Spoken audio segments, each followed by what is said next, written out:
Shalom Bapak Ibu, shalom semuanya. Saya berdoa kita semua dalam kondisi sehat dan tidak kekurangan sesuatu apapun. Khotbah video kali ini tentang perjalanan tabut. Selamat menyaksikan. Perjalanan tabut. Ketika bangsa Israel masuk ke tanah Kanaan, bait Allah Musa mereka tempatkan di Silo. Yosua 18 ayat 1. Bait Allah berada di Silo selama 305 tahun, yaitu dari tahun 1390 sampai 1094 sebelum Masehi. Tabut atau tabut perjanjian adalah satu-satunya perabot yang ada di ruang Maha Kudus. Tabut ini gambaran paling lengkap tentang Tuhan Yesus dan karya salibnya. Tabut itu pada bagian bawah berupa kotak yang berisi 3 jenis benda yang adalah gambaran dosa dan pemberontakan orang Israel. Kotak ini ditutup oleh tutup pendamaian yang berbentuk lempengan emas murni padat, yang pada kedua ujungnya terdapat 2 keruk malaikat bersayap. Tutup pendamaian itu setiap tahun dipercikkan darah oleh imam besar, sehingga ketiga jenis benda gambaran dosa dan pemberontakan itu tidak terlihat oleh Allah, sehingga Allah tidak murka dan menghukum orang Israel. Ketika bangsa Israel murtad menyembah berhala dan imam besar tidak memercikan darah pada tutup pendamaian, maka Allah melihat dosa orang Israel sehingga menghukum bangsa Israel. Tutup pendamaian itu gambaran Tuhan Yesus yang mencurahkan darahnya di atas kayu salib untuk menghapus dosa manusia. Di antara kedua kerub pada tutup pendamaian, Allah berjumpa dan berbicara kepada Musa untuk disampaikan kepada bangsa Israel. Ini gambaran Yesus, tempat Allah berbicara kepada kita dan kita berbicara kepada Allah dalam doa-doa kita. Jadi, tabut adalah tempat hadirat Allah dan bagian paling penting dari bait Allah. Dalam sejarah orang Israel, tabut perjanjian dibawa keluar dari bait Allah sejak zaman imam besar Eli. Tabut dibawa keluar oleh Hofni dan Finehas, imam-imam anaknya imam besar Eli. 1 Samuel 1 ayat 3. Dalam suatu pertempuran, orang Israel kalah dan tewas 4.000 orang. Tua-tua Israel heran, mengapa mereka bisa kalah? Karena itu mereka punya ide untuk membawa tabut perjanjian dari bait Allah di Silo, dengan harapan Allah ada di tengah-tengah orang Israel dan Allah membuat mereka menang.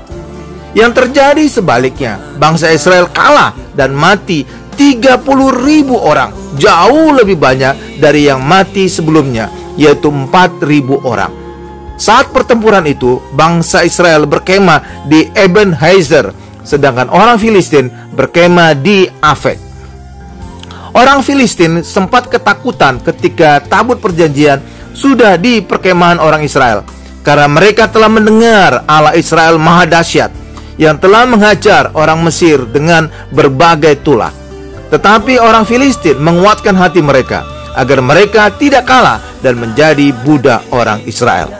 Allah membiarkan orang Israel kalah karena kebobrokan imam besar Eli dan anak-anaknya. Hofni dan Finehas suka mengambil daging korban persembahan orang Israel. Mereka makan mentah.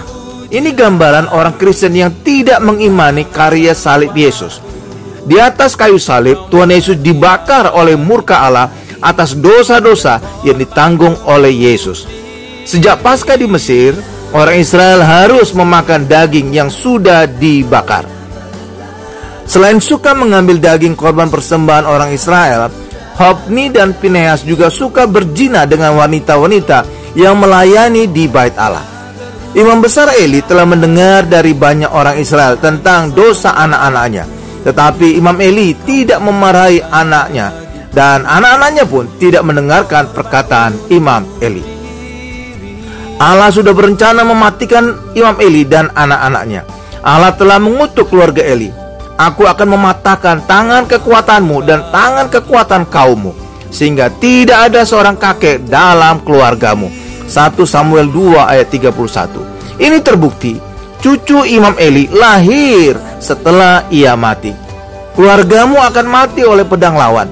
Kedua anakmu itu, Hofni dan Finehas, pada hari yang sama keduanya akan mati. 1 Samuel 2 ayat 34. Ini terbukti juga dalam peperangan dengan orang Filistin, tabut perjanjian dirampas dan kedua anak Imam Eli, Hofni dan Pinehas, tewas. 1 Samuel 4 ayat 11. Seorang dari suku Benyamin lari dari barisan pertempuran untuk melaporkan keadaan. Di depan imam besar Eli, orang itu berkata, "Orang Israel melarikan diri dari hadapan orang Filistin.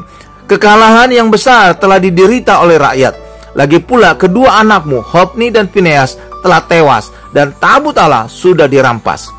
Ketika disebutnya tabut Allah itu, jatuhlah Eli telentang dari kursi di sebelah pintu gerbang. Batang lehernya patah dan ia mati, sebab telah tua dan gemuk orangnya. 40 tahun lamanya ia memerintah sebagai hakim atas orang Israel. 1 Samuel 4 ayat 17 sampai dengan 18. Sesudah orang Filistin merampas tabut Allah, maka mereka membawanya dari Ebenezer ke Asdod. Orang Filistin mengambil tabut Allah itu, dibawanya masuk ke kuil Dagon dan diletakkannya di sisi Dagon. Ketika orang-orang Asdod bangun pagi-pagi pada keesokan harinya, tampaklah Dagon terjatuh dengan mukanya ke tanah di hadapan tabut Tuhan. Lalu mereka mengambil Dagon dan mengembalikannya ke tempatnya. Tetapi ketika keesokan harinya mereka bangun pagi-pagi, tampaklah Dagon terjatuh dengan mukanya ke tanah di hadapan tabut Tuhan. Tetapi kepala Dagon dan kedua belah tangannya terpenggal dan terpelanting ke ambang pintu. Hanya badan Dagon itu yang masih tinggal. 1 Samuel 5 ayat 1 sampai dengan 4. Orang Filistin ingin menyamakan Allah Israel dengan ilah mereka, Dagon. Akibatnya Dagon jatuh dan terkesan menyembah Allah Israel. Orang Filistin mengambil Dagon dan mengembalikan ke tempatnya. Ini bukti ilah mereka benda mati, tidak bisa berpindah sendiri, tetapi harus dikembalikan oleh manusia. Jika menolong dirinya sendiri saja tidak bisa, apalagi menolong mereka. Anehnya, orang Filistin menyembah ilah yang mati. Banyak orang non-Kristen melakukan hal yang sama. Tangan Tuhan menekan orang-orang Asdod itu dengan berat, dan ia membingungkan mereka. Ia menghajar mereka dengan borok-borok, baik Asdod maupun daerahnya. Ketika dilihat orang-orang Asdod bahwa demikian halnya, berkatalah mereka, tabut Allah Israel tidak boleh tinggal pada kita, sebab tangannya keras melawan kita dan melawan Dagon Allah kita. 1 Samuel 5 ayat 6 sampai dengan 7. Lalu tabut Tuhan mereka pindahkan ke Gad. Tangan Tuhan menghajar kota Gad, sehingga anak-anak dan orang dewasa mengalami borok-borok. Tabut Tuhan lalu dipindahkan ke Ekron, tetapi orang Ekron menolak.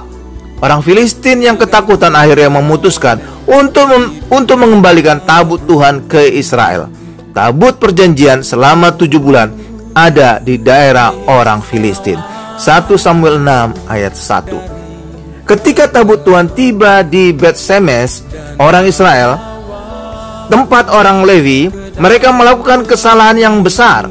Mereka membuka tutup pendamaian untuk melihat ke dalam tabut yang berisi 3 benda, yaitu 2 loh batu hukum Taurat, tongkat bertunas Harun, dan buli-buli emas berisi roti mana. Ibrani 9 ayat 4b. Ketiga benda ini gambaran pemberontakan dan dosa orang Israel. Di kaki Gunung Sinai, orang Israel telah melanggar hukum pertama Taurat dengan membuat patung lembu emas dan menyembahnya. Tongkat Harun yang bertunas, gambaran Harun, imam pilihan Allah. Harun sempat ditolak sebagai imam oleh orang Israel karena hasutan Korah, Datan, dan Abiram. Menjelang akhir perjalanan bangsa Israel di padang gurun, orang Israel menolak roti mana. Agar Allah tidak melihat gambaran dosa ini, maka ketiga jenis benda ini dimasukkan ke dalam tabut perjanjian, ditutup dengan tutup pendamaian, dan dimeteraikan dengan darah setiap tahun oleh imam besar pada hari raya pendamaian atau Yom Kippur. Ketika orang Bet-Semes membuka tutup pendamaian dan melihat ke dalam tabut, maka Allah melihat gambaran dosa orang Israel. Itulah sebabnya Allah membunuh 50.070 orang Bet-Semes. 1 Samuel 6 ayat 19 New King James Version. Di dalam Alkitab bahasa Indonesia tertulis 70 orang Bet Shemesh yang mati dibunuh Allah. Orang-orang Bet Shemesh berkata, siapakah yang tahan berdiri di hadapan Tuhan Allah yang kudus ini? Kepada siapakah ia akan berangkat meninggalkan kita? Lalu mereka mengirim utusan kepada penduduk Kiryat Yearim dengan pesan, orang Filistin telah mengembalikan tabut Tuhan. Datanglah dan angkutlah itu kepadamu. 1 Samuel 6 ayat 20 sampai dengan 21. Lalu orang-orang Kiryat Yearim datang. Mereka mengangkut tabut Tuhan itu dan membawanya ke dalam rumah Abinadab yang di atas bukit. Dan Eleazar anaknya mereka kuduskan untuk menjaga tabut Tuhan itu. Sejak saat tabut itu tinggal di Kiryat Yearim, berlalulah waktu yang cukup lama, yakni 20 tahun, dan seluruh kaum Israel mengeluh kepada Tuhan. 1 Samuel 7 ayat 1 sampai dengan 2. Tabut perjanjian ada di Kiryat Yearim selama 92 tahun, yaitu dari tahun 1093 sampai 1001 sebelum Masehi. Itu berarti sebelum bangsa Israel punya raja, pada masa Raja Saul dan sebagian waktu pemerintahan Raja Daud. Ada waktunya Raja Daud membawa tabut perjanjian dari Kiryat Yearim ke Bukit Sion di Yerusalem. Berarti sejak tabut perjanjian dibawa oleh Hofni dan Pinehas ke medan perang melawan orang Filistin, bait Allah di Silo tidak ada hadirat Allah. Itu ibarat manusia ada tubuhnya tetapi tidak ada rohnya. Ini terjadi pada banyak gereja sekarang ini. Secara bangunan dan organisasi, gerejanya baik, tapi tidak ada hadirat Allah. Akibatnya, ibadah berjalan seperti biasa, tetapi tidak pernah terjadi urapan dan kuasa mujizat. Kitab Wahyu telah menubuatkan pada akhir zaman yang digambarkan oleh gereja Laodikia, Tuhan Yesus berdiri di depan pintu dan mengetok. Itulah gambaran banyak gereja pada akhir zaman. Tuhan Yesus mereka singkirkan keluar gereja. Tuhan Yesus berdiri di luar dan mengetok-ngetok pintu. Gereja atau pendeta tidak lagi bicara dan berkhotbah tentang Tuhan Yesus. Saya ingin mengajak kita untuk membuktikannya. Coba hitung berapa kali pendeta dalam khotbahnya menyebut nama Tuhan Yesus. Anda akan kaget, bisa jadi tidak ada. Bait Allah yang sudah tidak ada tabut ini, tidak ada hadirat Allah. Tidak ada hadirat Allah ini sempat dipindahkan 2 kali dari Silo. Pada tahun 1094 sebelum Masehi, orang Filistin menghancurkan Silo, sehingga bait Allah yang sudah 305 tahun di Silo terpaksa dipindahkan ke Nob. Bait Allah ada di Nob selama 76 tahun, yaitu dari tahun 1094 sampai 1018 sebelum Masehi. Tetapi pada tahun 1018 sebelum Masehi, semua imam-imamnya dibunuh oleh Raja Saul. Maka bait Allah dipindahkan ke Gibeon dan ada di situ selama 58 tahun, yaitu dari tahun 1018 sampai 960 sebelum Masehi. Ketika Salomo dilantik menjadi raja menggantikan Raja Daud, bapaknya, Salomo berdoa dan memberi persembahan 1000 korban di bait Allah di Gibeon. Alkitab tidak menyebut bait Allah di Gibeon ini sebagai bait Allah, tetapi sebagai bukit pengorbanan yang paling besar. 1 Raja-Raja 3 ayat 4. Pada malamnya Salomo bermimpi dijumpai Allah yang bertanya, "Apa yang kau kehendaki?" Salomo minta hikmat untuk menghakimi orang Israel. Allah senang dan memberi Salomo hikmat dan juga kekayaan dan kemuliaan. Allah senang karena hikmat yang diminta Salomo itu adalah gambaran Tuhan Yesus yang adalah hikmat dan kekuatan Allah. 1 Korintus 1 ayat 24. Hal yang sama, Allah akan senang jika orang Kristen hidup hanya berfokus kepada Tuhan Yesus saja. Ketika Salomo memberi korban persembahan di bait Allah di Gibeon, Salomo mendapatkan mimpi dijumpai Allah dan ditanya apa yang dia mau. Ketika Salomo kembali ke Yerusalem, Salomo berdiri di hadapan tabut perjanjian Tuhan yang ada di Pondok Daud di Bukit Sion. Salomo juga memberi korban persembahan. Tidak lama kemudian masuk 2 orang ibu yang berebut anak. Hikmat Allah pada Salomo langsung dipraktekkan. Ini menjadi gambaran ketika orang Kristen beribadah pada gereja yang tidak ada hadirat Allah. Kita hanya mendapatkan janji-janji Allah saja. Sedangkan jika kita beribadah pada gereja yang ada hadirat Allah, kita langsung mendapatkan kuasa mujizat yang nyata. Ketika Daud menjadi raja, dia mengingat nazarnya ketika dia masih seorang gembala di Betlehem Efrata.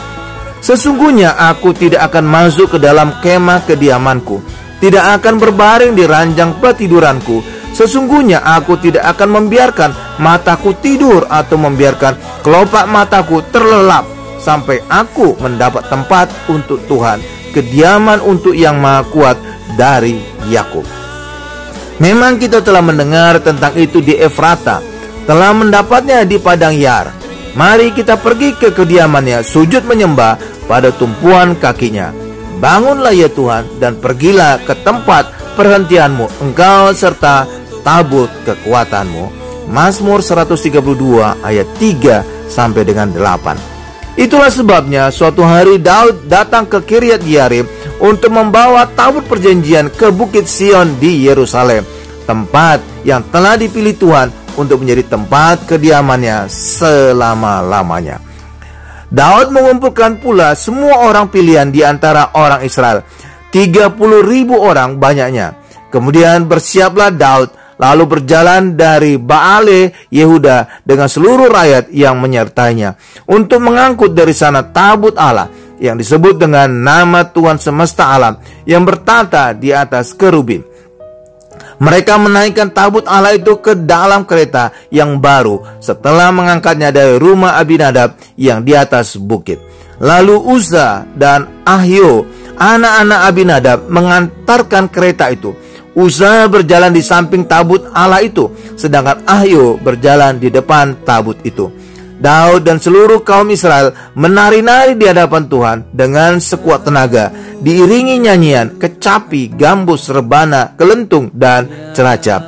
2 Samuel 6 ayat 1 sampai dengan 5. Awalnya tidak ada masalah, padahal cara Daud mengangkut tabut itu telah salah.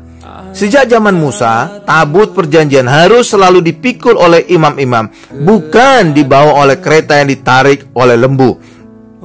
Ini cara orang Filistin 92 tahun yang lalu ketika mereka mengembalikan tabut yang mereka rampas. Ketika mereka sampai ke tempat pengirikan Nakon, maka Uza mengulurkan tangannya kepada tabut Allah itu, lalu memegangnya karena lembu-lembu itu tergelincir. Maka bangkitlah murka Tuhan terhadap Uza, lalu Allah membunuh dia di sana karena keteledorannya itu. Ia mati di sana dekat tabut Allah itu. 2 Samuel 6 ayat 6 sampai dengan 7. Pada waktu itu Daud menjadi takut kepada Tuhan dan bingung bagaimana caranya tabut Tuhan itu bisa sampai kepada Daud. Karena itu Daud menunda memindahkan tabut Tuhan ke kota Daud. Dia menitipkan sementara di rumah Obed Edom, orang Gad itu. Selama 3 bulan tabut Tuhan itu berada di rumah Obed Edom. Tuhan memberkati Obed Edom dan keluarganya. Ada yang menarik, selama 92 tahun tabut ada di rumah Abinadab di Bukit Kiryat Yearim, tetapi tidak ada dikatakan Abinadab dan keluarganya diberkati Tuhan. Apa rahasianya? Obed Edom terdiri dari 2 kata, Obed yang berarti pelayan dan Edom yang berarti darah. Nama ini menjadi gambaran selama tabut berada di rumah Obed Edom, dia memberikan korban persembahan darah hewan. Sedangkan selama tabut berada di rumah Abinadab, tidak pernah tabut diberikan korban persembahan darah hewan. Hasilnya berbeda. Obed Edom dan keluarganya diberkati Tuhan, sedangkan Abinadab tidak diberkati. Bahkan salah seorang putranya, Uza, mati disambar Tuhan. Raja Daud mendapat laporan Obed Edom dan keluarganya diberkati Tuhan karena tabut Tuhan ada padanya. 3 bulan sebelumnya Daud menitipkan tabut di rumah Obed Edom, orang Filistin itu, karena takut Tuhan akan menghukum Israel seperti menghukum mati Uza ketika dibawa ke Yerusalem. Ternyata Obed Edom tidak dikutuk Allah seperti yang terjadi ketika orang Filistin merampas tabut saat perang dengan orang Israel. Malah Obed Edom dan keluarganya diberkati. Itulah sebabnya Daud berani mengambil tabut itu dari rumah Obed-Edom dan dibawanya ke Bukit Sion di Yerusalem, agar seluruh orang Israel diberkati Tuhan. Kali ini Daud telah berdiskusi dengan imam-imam cara yang benar membawa tabut, yaitu dipikul oleh imam, bukan dibawa dengan kereta lembu. Daud juga mungkin bertanya kepada Obed-Edom, mengapa keluarga Obed-Edom diberkati, sedangkan keluarga Abinadab tidak. Ketika tabut dibawa Daud dari rumah Obed-Edom, apabila pengangkat-pengangkat tabut Tuhan itu melangkah maju 6 langkah, maka ia mengorbankan seekor lembu dan seekor anak lembu gemukan. Dan Daud menari-nari di hadapan Tuhan dengan sekuat tenaga. Ia berbaju efod dari kain lenan. Daud dan seluruh orang Israel mengangkut tabut Tuhan itu dengan diiringi sorak dan bunyi sangkakala. 2 Samuel 6 ayat 13 sampai dengan 15. Berarti sepanjang perjalanan beberapa kilometer dari rumah Obed-Edom ke Yerusalem penuh dengan genangan darah hewan korban. Ini menjadi gambaran untuk bisa membawa hadirat Allah ke tengah-tengah orang Israel perlu pencurahan darah yang banyak. Ini juga menjadi gambaran hadirat Allah di dalam Yesus dapat kita terima ketika kita menerima pencurahan darah Yesus saat perjamuan kudus. Sangkakala pada waktu itu terbuat dari tanduk domba dan harus dombanya mati dikorbankan. Sangkakala ditiup, gambaran kematian Yesus, karya salibnya harus dikhotbahkan dan dibicarakan untuk orang Kristen menerima hadirat Allah. Tiba di Bukit Sion di Yerusalem, Raja Daud menaruh tabut di dalam sebuah kemah atau pondok yang kemudian terkenal dengan sebutan Pondok Daud.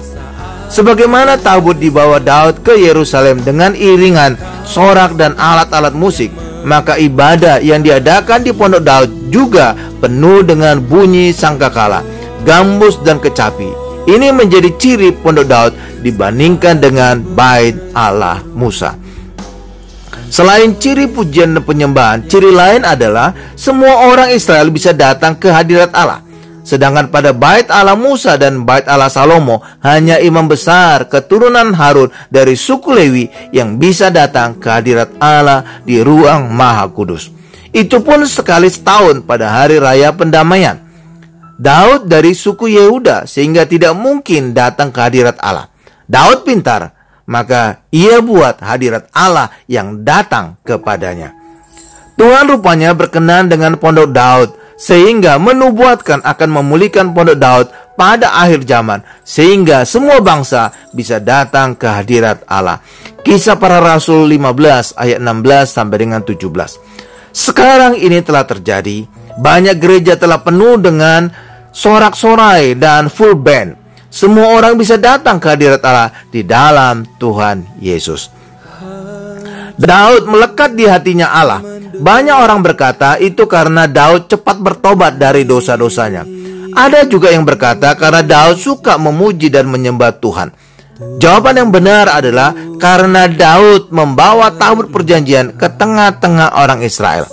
Tabut perjanjian itu adalah gambaran Tuhan Yesus yang paling lengkap. Ini menjadi gambaran orang Kristen juga akan melekat di hatinya Allah jika selalu menjadikan Tuhan Yesus sebagai fokus kehidupannya, selalu hidup di dalam anugerah Yesus. Sebaliknya, jika orang Kristen hidup di bawah hukum Taurat, itu akan membangkitkan murka Allah. Firman Allah, karena hukum Taurat membangkitkan murka, tetapi di mana tidak ada hukum Taurat, di situ tidak ada juga pelanggaran. Roma 4 ayat 15. Allah murka karena ada pelanggaran. Ada pelanggaran karena ada hukum Taurat yang dilanggar. Itulah sebabnya jika tidak ada hukum Taurat, tidak ada pelanggaran. Tuhan Yesus menggenapi hukum Taurat agar orang yang ada di dalam Yesus tidak ada pelanggaran dan tidak ada hukuman. Roma 8 ayat 1. Bahkan Allah berbelas kasihan dan melupakan dosa-dosa kita. Ibrani 8 ayat 12. Tabut berada di dalam Pondok Daud selama 41 tahun, yaitu dari tahun 1001 sampai 960 sebelum Masehi. Setelah Raja Salomo selesai membangun Bait Allah di Gunung Moria di Yerusalem, tabut perjanjian dipindahkan ke Bait Allah Salomo itu, maka berakhir juga keberadaan pondok Daud. Daud masih hidup 7 tahun lagi ketika Bait Allah Salomo selesai dibangun. Tabut dirampas orang Filistin selama 7 bulan. Tabut di rumah Abinadab di Bukit Kiryat Yearim selama 92 tahun, yakni dari tahun 1093 sampai 1001 sebelum Masehi. Tabut di rumah Obed Edom selama 3 bulan. Tabut di pondok Daud selama 41 tahun. Berarti selama 133 tahun 10 bulan tabut perjanjian berada di luar dari Bait Allah. Mari kita bandingkan perjalanan Bait Allah dan tabut perjanjian. Sejak tabut perjanjian dibawa oleh anak imam besar Eli, Hofni dan Finehas ke medan perang melawan orang Filistin, maka sejak saat itulah tabut perjanjian terpisah dari Bait Allah. Tabut dirampas oleh orang Filistin selama 7 bulan. Setelah orang Filistin mengalami tulah borok-borok dan kematian, mereka menjadi ketakutan sehingga mengembalikan tabut ke Israel. Sempat singgah di Bet-Semes, lalu dibawa ke Kiryat Yearim dan disimpan di rumah Abinadab selama 92 tahun. Raja Daud kemudian membawa tabut ini ke Bukit Sion di Yerusalem dan menaruhnya pada pondok yang disebut dengan Pondok Daud selama 41 tahun. Bait Allah tanpa tabut juga mengalami perjalanan. Ketika Silo dihancurkan oleh orang Filistin, Bait Allah dipindahkan ke Nob setelah Bait Allah berada di Silo selama 305 tahun. Suatu hari Raja Saul membunuh semua imam di Nob karena dianggap berpihak kepada Daud yang dibenci oleh Saul. Akibatnya Bait Allah dipindahkan ke Gibeon. Bait Allah sempat berada di Nob selama 76 tahun. Bait Allah berada di Gibeon selama 58 tahun sampai akhirnya Salomo membangun Bait Allah yang permanen di Gunung Moria di Yerusalem. Saat itulah tabut perjanjian kembali ditaruh di ruang Maha Kudus di dalam Bait Allah. Bait Allah Salomo dianggap sebagai Bait Allah yang pertama karena bukan lagi berupa kemah pertemuan atau tabernakel. Kerajaan Babel datang menghancurkan Bait Allah Salomo dan membawa orang Yehuda ke dalam pembuangan. Pada masa Raja Persia Kores dipimpin oleh Zerubabel, orang Israel membangun kembali Bait Allah yang kemudian disebut sebagai Bait Allah kedua. Esra 4 ayat 3. Bait Allah ini kemudian direnovasi dan diperindah oleh Raja Herodes. Sekarang ini orang Israel sedang merencanakan pembangunan Bait Allah yang ketiga. Bait Allah tanpa tabut tidak ada kuasa, karena kuasa ada pada tabut, tempat hadirat Allah. Ketika bangsa Israel menyeberangi sungai Yordan untuk masuk ke tanah Kanaan, sungai Yordan terbelah dua ketika kaki imam pemikul tabut menginjakkan kakinya ke sungai Yordan. Yosua 3 ayat 15 sampai dengan 17. Sehingga orang Israel bisa berjalan di tanah kering di dasar sungai Yordan. Hadirat Allah pada tabut juga menyebabkan borok-borok dan kematian pada orang Filistin saat tabut berada di tangan mereka selama 7 bulan. Ini menjadi gambaran gereja tanpa hadirat Allah tidak ada kuasa, tidak pernah terjadi mujizat. Sedangkan gereja yang ada hadirat Allah akan penuh dengan kuasa dan mujizat. Karena itu orang Kristen harus mencari gereja, ibadah di gereja yang banyak terjadi mujizat Allah. Karena mujizat itu menjadi pertanda gereja itu ada hadirat Allah. Orang Kristen bukan mengejar mujizat, tetapi mengejar Tuhan Yesus. Mujizat sebagai tanda keberadaan Tuhan Yesus. Tabut berada di rumah Abinadab selama 92 tahun, tetapi tidak terjadi mujizat. Sedangkan selama 3 bulan di rumah Obed Edom terjadi mujizat. Itu karena hadirat Allah perlu persembahan korban darah. Sekarang ini korban darah Yesus ada di gereja ketika diadakan perjamuan kudus. Karena itu sangat penting gereja melakukan perjamuan kudus sesering mungkin. Tuhan Yesus juga menegaskan saat melakukan perjamuan kudus kita mengingat akan Yesus. Karena kita makan tubuhnya yang terpecah dan minum darahnya yang tercurah. Oleh tubuh Yesus kita disembuhkan dan diberkati. Oleh darah Yesus kita beroleh pengampunan dosa. Demikianlah khotbah video tentang perjalanan tabut. Semoga khotbah video ini menambah pengetahuan dan meningkatkan iman Bapak Ibu kepada Tuhan Yesus. Tuhan Yesus memberkati.